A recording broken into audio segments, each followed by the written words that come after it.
Welcome to Week 10 of CSC 121. This week, we begin Python Essentials 2 by taking a deeper look at strings, common string and list methods, and the fundamentals of exception handling. These topics are essential for writing programs that are both flexible and resilient. You've already built a strong foundation with Python Essentials 1.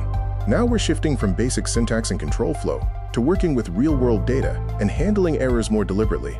Week 10 covers the first half of PE2 Module 2. In Python, strings are not just text, they are full-featured objects. You'll work with indexing, slicing, and immutability, and you'll see how these properties influence how strings behave in memory and in programs. This week, you'll explore commonly used string methods like .lower, .strip, and .split, along with .replace. These methods let you clean input, normalize data, and prepare text for further processing. Understanding when to use a method versus writing custom logic is a key programming skill. You'll also see how strings and lists often work together.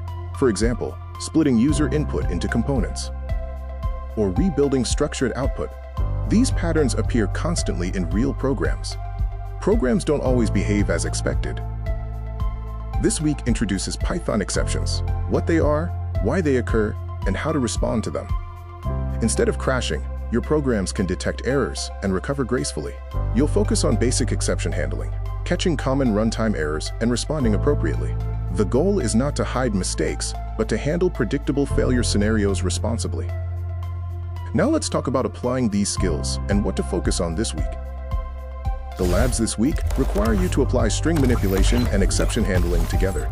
Pay close attention to the instructions. Many errors come from incorrect assumptions about input format or data type. When studying this week, focus on why an error occurs, not just how to fix it. Understanding Python's error messages will save you time throughout the rest of the course. That wraps up our introduction to this week's topics. Next week, we'll continue PE2 Module 2 by expanding into more advanced list operations and additional exception patterns. Make sure you're comfortable with this week's material before moving forward. Complete all assigned NetAcad content, real Python readings, labs, and the Week 10 quiz by the posted deadline. Deadlines are absolute. If you fall behind here, it will compound quickly. Stay steady, ask questions early, and I'll see you next week. Questions? Email trboyd@johnstoncc.edu.